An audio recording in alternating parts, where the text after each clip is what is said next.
सवाल उठाए हैं और पूछा है कि अब तक आरोपियों को गिरफ्तार क्यों नहीं किया गया। बीजेपी की ओर से कांग्रेस को जवाब दिया गया है।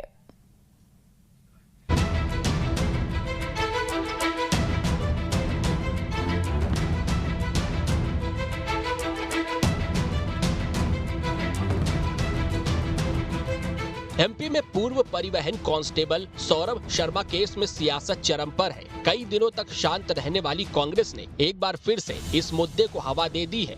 जीतू पटवारी ने सीधे सीधे जांच एजेंसियों पर सवाल खड़े किए हैं और कहा है कि ऐसा लगता है कि जांच बंद हो गई है। सवाल कि एक भी इतने बड़े केस में एक भी आदमी की गिरफ्तारी नहीं हुई, पूछताछ नहीं हुई। कहाँ है सौरभ शर्मा, पता नहीं लगा। आज एक 15-20 दिन, एक महीना होने आ गया।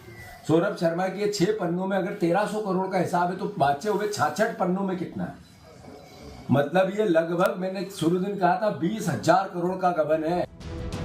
जीतू पटवारी ने जांच एजेंसियों पर सवाल खड़े किए तो कहा कि इस केस की जांच 3 एजेंसियां कर रही हैं, लेकिन अब तक कोई ठोस कार्रवाई नहीं हुई है।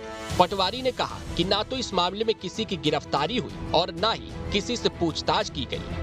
पटवारी ने जांच को जल्द से जल्द और पारदर्शी तरीके से पूरा करने की मांग की। मैं मांग करता हूं कि 3 एजेंसियों के बाद भी, जैसा मैंने कहा, कि किसी से पूछताछ आज तक क्यों नहीं हुई, किसी की गिरफ्तारी क्यों नहीं हुई, कोई भी एक भी व्यक्ति ऐसा क्यों नहीं आया जिससे किसी भी एजेंसी ने ये कहा कि इस पे शंका जाहिर की जाती है। कोई परिवार वालों को क्यों नहीं उठाया गया, कोई रिश्तेदारों को क्यों नहीं लिया गया।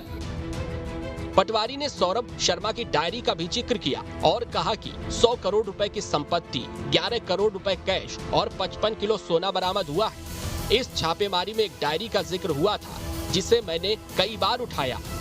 ये डायरी पब्लिक डोमेन में आनी चाहिए। मैं फिर से लोक आयुक्त से अनुरोध करता हूं कि डायरी सबसे पहले आप लेके गए थे, जो पब्लिक डोमेन में आई है।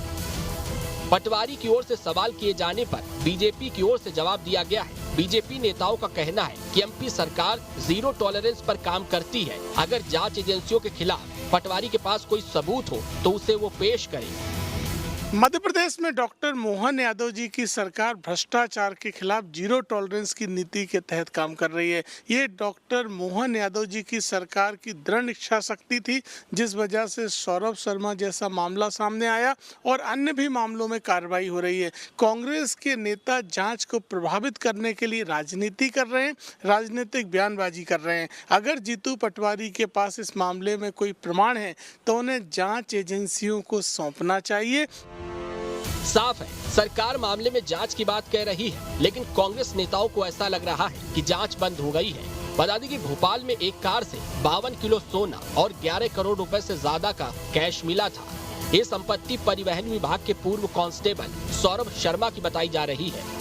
लोकायुक्त के छापे में सौरभ की संपत्तियों का खुलासा हुआ था, तो आईटी ईडी की जांच में भी कई खुलासे हो चुके हैं और सौरभ शर्मा की एक डायरी भी मिली है जिसमें उसके काले कारनामों का हिसाब है। कांग्रेस पार्टी उस डायरी का जिक्र कर उसे सार्वजनिक करने की मांग कर रही है। देखना होगा अब इस मामले में सरकार की ओर से क्या एक्शन लिया जाएगा। Team news state. छत्तीसगढ़ में धान पर